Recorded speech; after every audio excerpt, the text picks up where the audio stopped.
আসসালামু আলাইকুম everyone. লিডোমা LS সিরিজের স্টেজ 2 এর ফাইনালে ওঠার জন্য আর এইচকে এর সর্বশেষ দিনে 80 পয়েন্টের মতো দরকার ছিল এবং আমরা খুব টেনশনেও ছিলাম।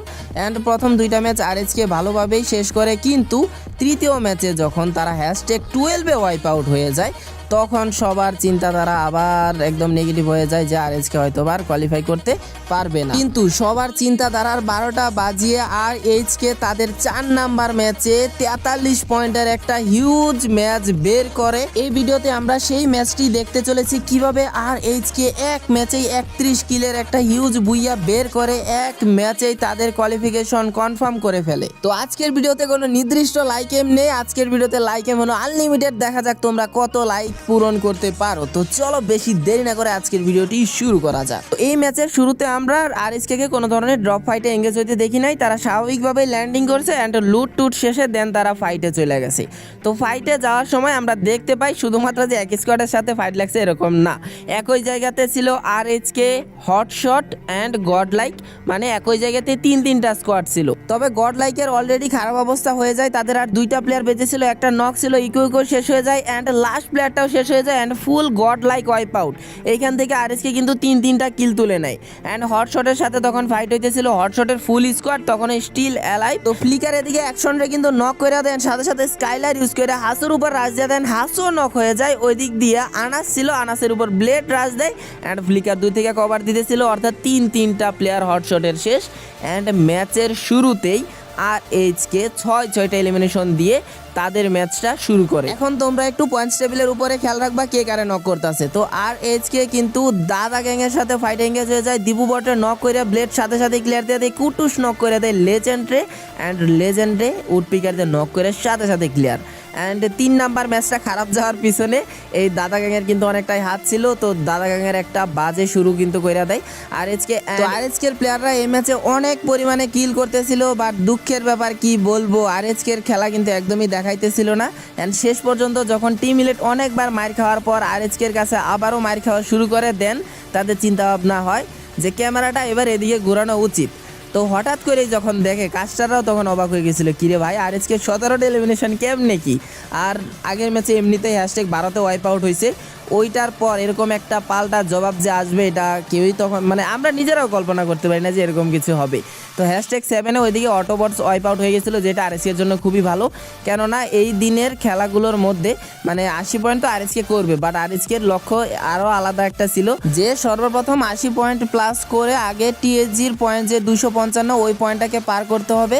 অ্যান্ড আরএসকে যত পয়েন্ট করবে ওইটা থেকে টিম মিলিটের কম পয়েন্ট থাকতে হবে অ্যান্ড কার 98-এরও কম পয়েন্ট থাকতে হবে, সেক্ষেত্রে আর এইচকে কোয়ালিফাই করে যাবে। কিন্তু আর এইচকে 4 নাম্বার ম্যাচে যা পারফরমেন্স দেখাইতেছিল তার কারণে দাদা গ্যাং অটোবটস তারা নিজেরাই চিন্তায় পড়ে গেছিল যে তারা কোয়ালিফাই করতে পারবে কিনা। আর এইচকে যখন এই ম্যাচটাতে ভালো পারফরমেন্স করছিল এবং অতিরিক্ত পরিমাণে এলিমিনেশন পয়েন্ট বের করছিল তখন কিন্তু নিজেরই দেখতে ভালো লাগতেছিল। আর অন্য দিক দিয়ে যখন দেখি বাইরের দেশের কাস্টাররা এত প্রশংসা করতেছে তখন তো মনে করো যে পুরা মনটা বইরা যাইতেছিল আর কিচ্ছু না। আরএইচকের কামব্যাকে অনেকেই জবাব পেয়ে গেছে, অনেক হেটার্সরাই কিন্তু আরএইচকেদের নিয়ে গতদিন যখন খারাপ খেলছে অর্থাৎ 5 নাম্বার দিনে বাজে পারফরমেন্স করছে অনেকেই আরএইচকে নিয়ে অনেক কথাই বলছে।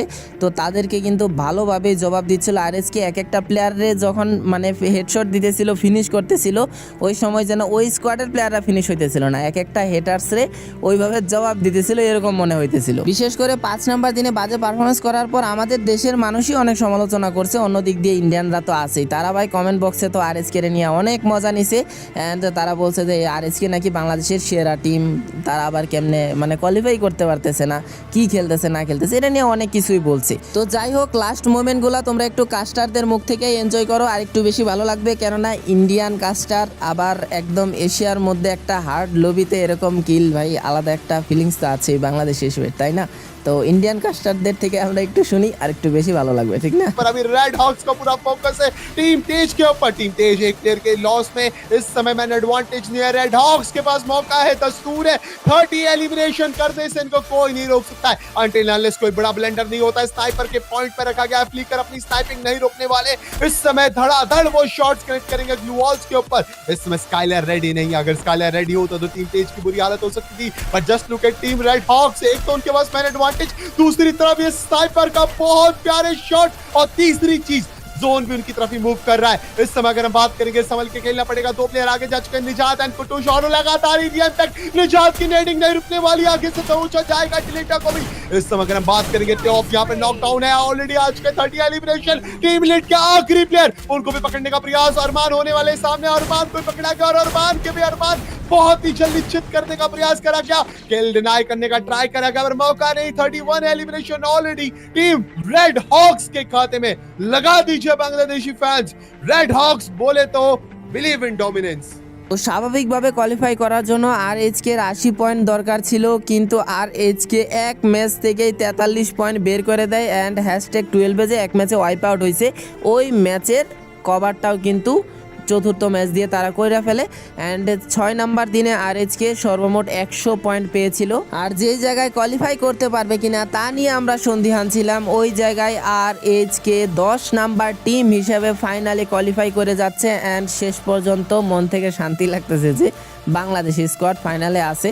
আমি খুব দুশ্চিন্তায় ছিলাম যে মনে করে এটা মন খারাপ লাগতেছিল যে ভাই ফাইনালের ভিডিও বানাবো, বাংলাদেশে একটা টিমও থাকবে না, নেপালি স্কোয়াডও থাকবে, ইন্ডিয়ান স্কোয়াড তো থাকবেই, পাকিস্তানি দুইটাই কোয়ালিফাই করে গেল, বাট বাংলাদেশে একটাও থাকবে না। এইটা চিন্তা করে মনে করো যে খারাপ লাগতেছিল যে ভিডিও বানাবো, ভিডিও আপলোড করবো সবাই, কিন্তু একবারও বাংলাদেশি টিমের গেম প্লেতে কমেন্ট্রি করতে পারবো না, এটা নিয়ে মন খারাপ ছিলাম। বাট শেষ পর্যন্ত যাই হোক আল্লাহ আমাদের সহায় হয়েছে, আরএইচকে কোয়ালিফাই করে পরবর্তী রাউন্ডে চলে গিয়েছে। তো ডে 6 এর ফুল হাইলাইটস তোমরা কালকে পেয়ে যাবা। তারপর আমি এখানে ওভারঅল পয়েন্ট টেবিলের একটা বিশ্লেষণ করে দেই। তো এখানে 1 থেকে 9 টিম যারা রয়েছে তারা এমনিতেও গতকালকেই কনফার্ম করে ফেলেছিল যে তারা কোয়ালিফাই করবে।